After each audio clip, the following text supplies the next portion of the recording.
Cloud. Hi, folks. I'm Dylan Hendrickson. I'm the camping director with Silicon Valley Monterey Bay Council, and you are at the first ever meeting for the Bearcub Paw, which is our Cub Scout and family winter camping event up at High Sierra. And let me introduce Heather really fast. Hi, you guys. I'm Heather Reedhead. I am a scout mom. I have twin Webelow boys. It was Berkeley Pack 30, so a different council, but we always go to the Camp High Sierra family camp in the summer and love this camp. And so we signed up to help run this event. Yeah, and we wouldn't be having the Bear Cup off if it wasn't for Heather. Heather said, "Hey, I'll help. I'll help run an event if you put one on," and that's what we finally needed. So we haven't had Cub Scouts up at High Sierra before in the snow, but we are a four-season camp, so we're looking forward to proof of concepting this. If anyone has any questions, please go ahead and ask those in the chat, and we'll try to address them as we go. But also. We have a Q&A session at the end, so let's just jump on. The first thing that you're going to see when you get up to camp is this sign. This is not what it looks like right now. This is what it looked like last year at this same time. So this is the first Bear Paw group getting down into camp. And then this gives you a little bit of an idea of what our road looks like. So it is plowed and it is snowblowed and it is flat, but sometimes, there's still going to be snow on the road. And the road into camp isn't paved. This sign is what you see off of the highway. And so our address is 29211 Highway 108, Long Barn, California. And we'd love to, or 95335, I think is the zip code. But you should be able to plug that into your GPS. Make sure you do HI-Sierra. There is a Camp High Sierra, HIGH Sierra, that is on a completely different highway, and it is not a scout camp, and we don't want people going to the wrong camp. So please make sure Camp HI Sierra. And so, where are we? We're located in the Sierra Nevada mountains, which hopefully folks are relatively familiar with and can get from the name of the camp. But we are in the mountains. So, we're at 5,000 feet elevation where the camp is actually located. And that means it's really important to drink water throughout the day, even when it's cold and the kids won't think they necessarily need to drink as much water as they do. We don't want Cub Scouts not being able to sleep because they have headaches because of the elevation. So please make sure they're drinking water and then also make sure they're using sunscreen and potentially bring in sunglasses. The snow blindness is a thing, and you can get sunburnt off of the reflected light off of the snow. So we want to make sure, and once again, you're at elevation, it's easier to get sunburned. We want to make sure that people who have exposed parts of their face and things like that have sunscreen, especially even in the winter. And this is something that we'll go over with all the Cubs during some of the program. The geography of camp. So this is a map of camp.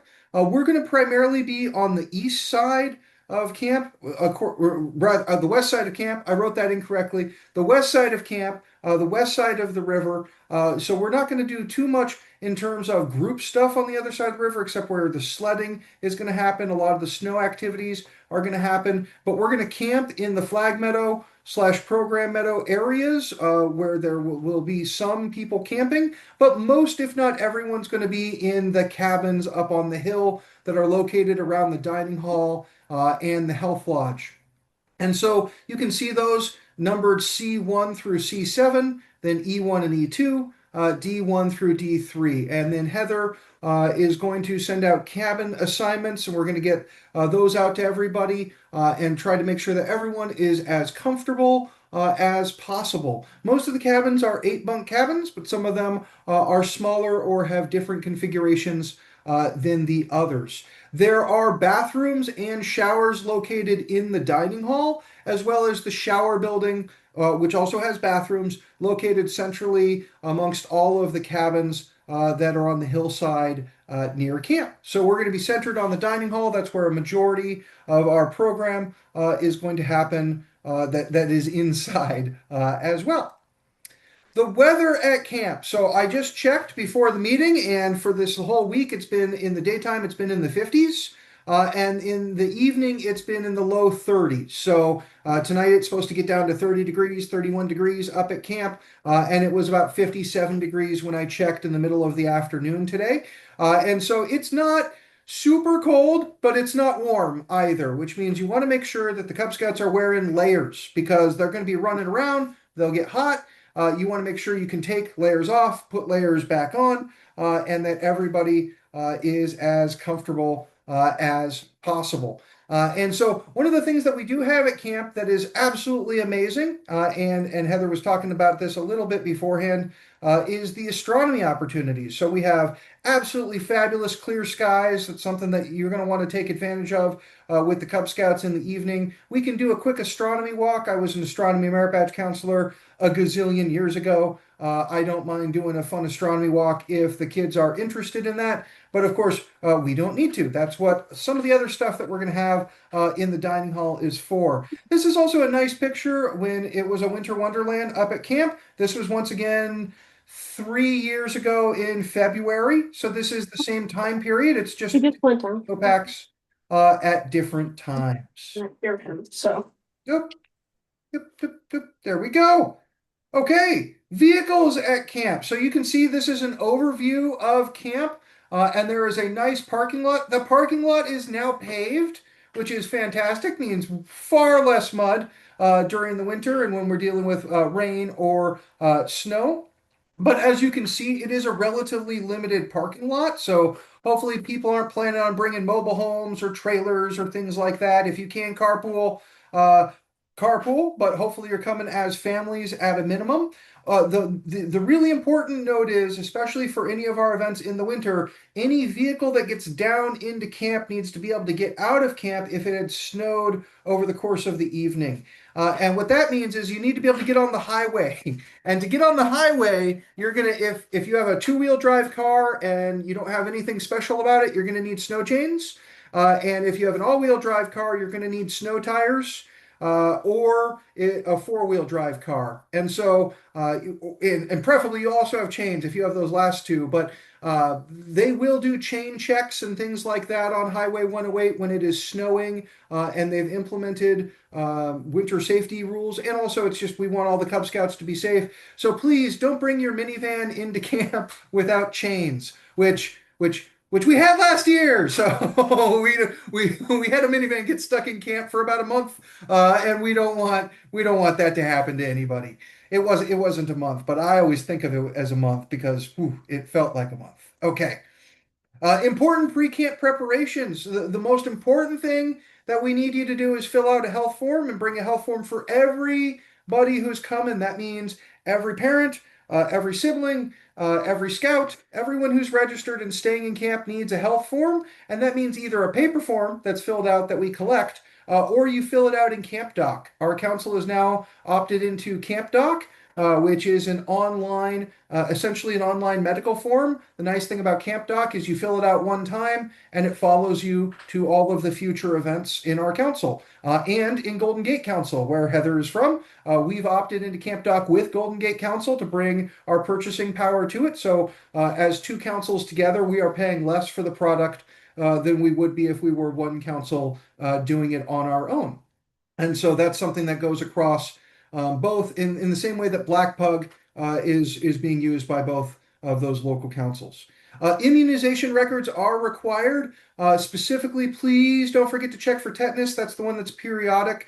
And our camp used to be a lumber mill back in 1906. So our symbol for our camp is a saw blade because our camp was an operating lumber mill. And I'll do a history tour of camp, which will point out the foundation of the lumber mill from 1903, which is fantastic and nifty. And there's a building in camp from 1906 that was the cook's cabin when we turned into a scout camp, but used to be one of the original lumber mill residences for the lumberjacks that lived there. What that means is there's old pieces of metal.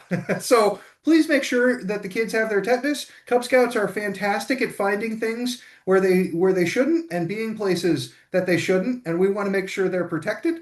Families will be managing their own prescriptions, and the prescriptions must be in the original bottles. Manisha is going to be our health officer.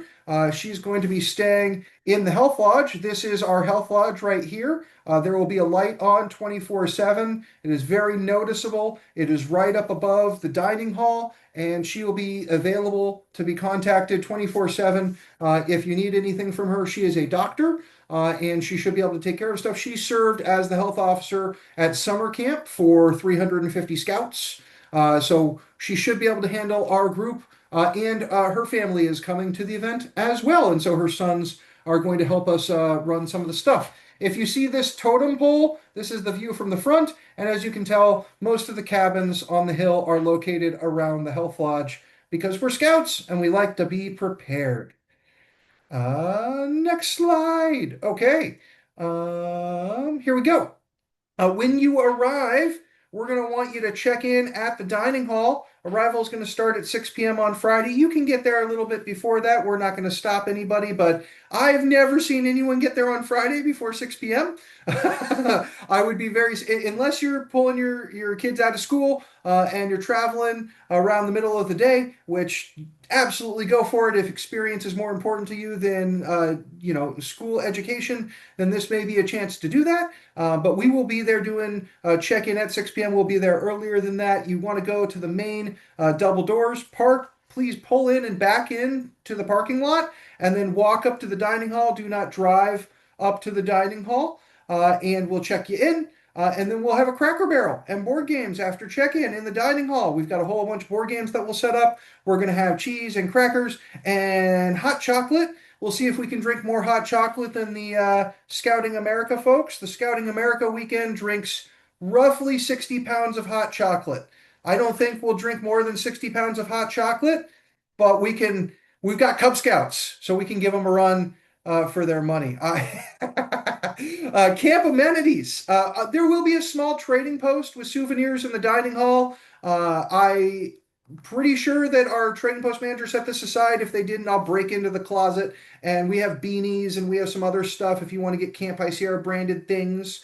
But this isn't really just a, hey, if you want to get these things, I'm not going to go out and get any food. I'm just going to sell the Camp High Sierra branded stuff if anybody actually wants it. And then I'll set that up for an hour or so on Saturday or Sunday just so people can grab it. And we'll also use some of those things as prizes for completing your bingo chart, which once again we'll talk about in a second. There is access to washing machines for emergency usage, so there's a bank of dryers and washing machines. Those aren't plugged in right now, but we do have a dryer and a washing machine in the health lodge. So we've got access to them, but we don't have a whole bunch. But we do want to, if kids are, if you brought your only sleeping bag got wet, let us dry that. But if everyone got their socks wet, maybe put on a dry pair, as opposed to, hey, we're going to dry everyone's socks. 24-hour health officer is definitely available, and 24-hour coffee is available in the dining hall. In the dining hall, there's going to be essentially hot water at all times, and then a coffee machine. The coffee won't be fresh in the middle of the night, but there will be coffee available. And then there will be Wi-Fi for the adults as long as I can get codes. I just asked for codes from our internet guru up at camp, and hopefully we get enough codes. What I'd like to say is you probably want to stay off your devices at the event and plug into things with your kid. But if you need one for work, if you need to be available, that's what these are for. I also recommend turning off your data when you're not using your phone. Otherwise, it'll all just disappear, updating all your apps. We give you enough to make calls and or to do something on the web, not enough to really do Zoom meetings is what I like to say. But we have Starlink, Wi-Fi, that's where it's coming from. High Sierra Dining Hall experience. Like I was telling people, I'm not currently at the dining hall. It just looks like I am. We have the newest dining hall of any scout camp in California, and we get to take advantage of that. It is very warm. Kids cannot sleep in the dining hall. That's why we're putting everyone in the cabins. But generally speaking, the scouts I have to shoo them out at 2 in the morning from the dining hall because they want to sleep in there. The fireplace, we'll see how that's working. Sometimes it has a good draw, sometimes it doesn't based on how much wind there is. And I'd rather stay in the dining hall versus smoking ourselves out and making it unbreathable inside the dining hall. The meals that we're going to have. There's going to be a continental breakfast. This is going to be good for hopefully everybody's dietary needs. The primary thing that's going to be available is going to be oatmeal and cereal, and then some general items. I'm going to do the Smart and Final slash Costco run, and we're also doing a Cisco order. So I'll get a flat of those Danishes that everyone sees at every continental breakfast ever. But we'll also have coffee and hot chocolate. For lunch, we're going to do grilled cheese sandwiches and soup. We're going to have some chips and veggies as well. And then for dinner, it's make your own pizza. If you have a specific thing that you want on your pizza, go ahead and bring it. Please keep in mind, folks, dietary needs and or restrictions. I would not suggest that people bring peanut butter or peanuts for their pizza, just because I'm trying to keep the weekend peanut free. If possible, it's just safer to do it that way. But you want to bring pine nuts for your pizza and you want to make it fancy, go ahead. You want to bring some, no chanterelles. I don't want to deal with people not cooking chanterelles enough. Program. We're going to have a whole bunch of cool stuff, Cracker Barrel and board games each night. And then these are the things that are on the schedule. Do you want to talk about any of these, Heather? I'll just say that with the snow forts, we'll just have to see how much snow there is. We'd like to introduce the scouts to like the idea of like what the older scouts do with snow camping. So at a minimum, we might do like a ditch where like we kind of teach them about how they might go low and get in with their sleeping bag in order to have some coverage. So that would require a little bit of shoveling and snow. I don't think we're going to do any saws. Like, the older scouts will like tamp down the snow and then they'll actually saw snow bricks. So I think we're not going to probably do that because of the saws. I did reread the Cub Scouts are not allowed to use saws. So at any rate, we will use shovels. We'll do what we can, but we want to get them the idea of like a little bit of the snow survival in addition to like snowmen and snow angels and sledding, of course. Dylan has worked on getting sleds for us. And then the other things that are on here, like transport and wayfinding, and I can't read the last one because I have too much stuff open. Travel. So those are things like again, just learning like when you're hiking, like all of our Cub Scouts have been hiking before, but hiking in the snow or traveling in the snow, being active in the snow has like sort of different challenges with landscape and communications and trail markers and things like that. So we're going to do some tying of ribbons on trees to like mark our path and just get them in the idea of like what you do to stay safe when you're out exploring in the snow.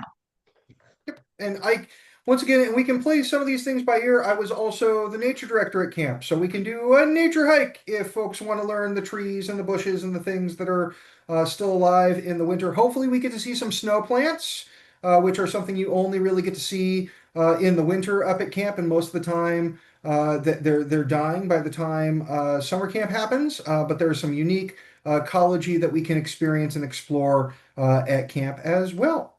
And then check out. Cub Scout achievements will be emailed out to participants at the end of the weekend. We'll figure out kind of what we did, and then we will put together an achievement list and just email that out to everybody so you have it. Remember, your scout may or may not have completed a requirement based on if they sat out from an activity or if they didn't want to do something. But for the most part in Cub Scouting, it's attempting something. You probably don't have to complete whatever it is, and that's the beauty of getting out and doing something entirely new in the weekend. Yes, there is snow there now. It is in the shaded areas on the eastern side of camp, generally around the climbing tower and in the forested area. But we probably need a dusting of snow between now and the event to say, hey, yeah, there's snow. Because who knows with the weather. Let's see. Cleaning cabins and common areas. So we do need to clean up camp. We're the Cub Scouts, and we're going to make sure camp is basically the same as when we get there. There are some larger cleaning things that, of course, the Rangers can tackle. But please make sure all your trash gets to the dumpsters. Make sure that we're all sweeping the dining hall together. All of those sorts of things. And then after we do the cleaning and we do the cabin checks, there will be bingo card prizes. And so we'll do a bingo card, i.e., every scout who completes each one of the fun program things will get a chance at potentially winning, raffle prizes by submitting their bingo card. And that's just a thing to encourage scouts to do all of the different activities. But once again, if they're really not feeling like something, that's the whole point of Cub Scouts is trying. And then don't forget your health form before you go. This is less germane now, especially if you did it on Camp Doc. You're not going to need to collect your health form. Yay! And you can also leave your health form and I'll shred it. But if you want to pick up your health form when you head out, we can do that as well. I will also wrangle up Camp High Sierra patches for everybody, but I need to find those because, of course, they got packed up from the end of the summer. And so I will have Camp High Sierra patches for everyone as well. We will do a Q&A session at the end and we'll answer a whole bunch of these questions, but please keep putting them on there. And we're almost at the end. I didn't want to take more than a half an hour to get through the main thing. So here we go. Oh, oh, okay. Additional resources. Mainly our website. If you go to the camphighsierra.org website and then you go to the resources section, you can find the camp map. You can find out things about camp. If you go to the off-season rentals, you can see pictures of the insides of the cabins, which I probably should have put in this presentation, but didn't think of it until now. Um, but there's other things that are available on the Camp High Sierra website as well. And then these are some nifty pictures of what scouts have done at camp. And now we move on to the question section. So let me look over into the chat. And I can Give answer me a couple that already. So tell us about the cabins. They are all heated, so that's pretty exciting. They do all have mattresses, so you don't need to bring your foam pad, as if you're tent camping, but you obviously need your sleeping bag. So they are heated. They do have electricity, right? An overhead light, Dylan. Yeah. So the main thing that the cabins don't have inside of them are bathrooms, right? So that there's a shower and a bathroom building that is located in the center of the cabins that are on the hill, and then the four cabins that are down in front of the program meadow, your main bathroom and showers are going to be up in the dining hall. And besides that, they have power. They all have heaters. The heat.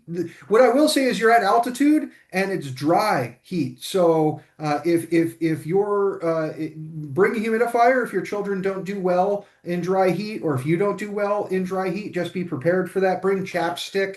If the dry heat gets to you, if you're cranking the heater all night, it kind of gets to me. Normally, I'll wake up a little bit more than I frequently do these days, but that's mainly because I don't sleep with heater on, and the heat. I like being warm, but so I definitely run the heater when I'm up at camp. AC outlets. Yep, there's definitely power outlets in the cabins. I don't think there are USB outlets in the cabins, so you do want to bring USB chargers. Um, we also have in the dining hall a microwave for small specialty food items. If your child only eats tan chicken nuggets and white mac and cheese, you can bring that and microwave it for that special meal. Happy that you can do that. And then we'll also have a little bit more general access to the kitchen. I'm right now the chef, probably along with maybe Rob, Nancy. I'm not sure. Um, but we're all going to be kind of there together. We don't have a very large event. We're only going to have about 75 to 100 people in camp. And part of this is we have Troop 566. Nancy, are you around to say hi? Maybe not. Okay. We have Troop Yes, 566 helping us I'm out. here. I had to unmute and I'm not very computer savvy. No worries. Hi, hi, Yay! So hi. we've got Troop 566 coming, and right now we've got 25 scouts signed up to help out with the event. It should be fantastic, and they're going to be doing snow camping slash camping under the shaded structures that we have. Cell phone reception is bad if you don't have an Apple cell phone or iPhone. So if you have AT&T slash Apple, you're going to get great coverage because there's a cell phone tower at the top of the camp road, and it's the bane of our existence because now people make cell phone calls from the middle of camp, and it's horrible. But if you're like me and you have an Android, you're going to get about 1 to 2 bars, and you'll get texts very infrequently here and there. And you'll thankfully not have to take phone calls because your phone call will cut out on you immediately after you pick it up. And with that in mind, just with the lack of cell phone coverage and also like kids being on sleds and might wipe out or end up in the trees or whatever, just we do ask that everybody brings a whistle. Just think about your Cub Scout 10 essentials or your 6 essentials, sorry, Cub Scout 6 essentials. And the whistles are important, and just we'll review it also as a group the first morning, but just make sure that, you know, the kids understand that if there's nobody around and nobody's hearing them and they get lost, that that's what that whistle is for. I'm going to stop recording, and then everyone can ask all the questions that they don't want to ask when we're recording. One more that was in the chat was about leaving early. Absolutely. Like at breakfast, every family will get just one chore to help kind of clean up our main dining hall area. And yeah, absolutely. If you guys want to take off early, that's totally fine. You can even get your chore the morning before. And it's just mostly that we are all pitching a little bit so that there's not a huge mess at the end. But absolutely, I understand the demand to see the Super Bowl. I'm